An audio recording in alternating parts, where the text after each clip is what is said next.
ഇനി നമ്മൾ ചെയ്യാൻ പോകുന്നത് ബനാന പുട്ടാണ് കേട്ടോ. നല്ല സോഫ്റ്റ് ആയിട്ടുള്ള പുട്ടാണ്. കണ്ടില്ലേ, ഇത് കറിയൊന്നും വേണ്ട കഴിക്കാനായിട്ട്. കുട്ടികൾക്ക് എരിവൊന്നും കുട്ടി കഴിക്കാൻ ഇഷ്ടമില്ലാത്തവർക്ക് തനിയെ കൊടുക്കാൻ പറ്റില്ലതാണ് കേട്ടോ. അപ്പോൾ ഇതെങ്ങനെ ഉണ്ടാക്കാന്ന് വെച്ചാൽ കാഷ്യൂനട്ട് എടുക്കുക, പിന്നെ പഴം എടുക്കുക, അത് മുറിച്ച് നന്നായിട്ട് പേസ്റ്റ് പോലെ അരച്ചെടുക്കുക, വെള്ളം ചേർക്കാതെ.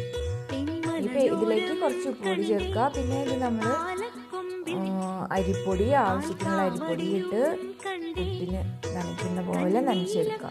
അപ്പോൾ പിന്നെ വെള്ളം ചേർക്കേണ്ട. നനവ് കൂടുതലുണ്ടെങ്കിൽ കുറച്ചും കൂടെ പൊടി വീണ്ടും ആഡ് ചെയ്താൽ മതി. പിന്നെ സാധാരണ പോലെ തന്നെ കുറച്ച് നേരം ഒന്ന് വെക്കുക. പിന്നെ ഇതിൻ്റെ കട്ട പോകാനായിട്ട് മിക്സഡ് ജാറിലിട്ടിട്ട് ഒന്ന് കറക്കിയെടുക്കുക.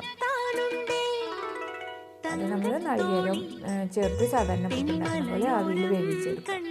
2 മിനിറ്റ് വേവിച്ചാൽ മതി. ആവി വന്നതിന് ശേഷം 2 മിനിറ്റ് വെച്ചിട്ടുണ്ടെങ്കിൽ നമ്മുടെ പുട്ട് റെഡിയായി.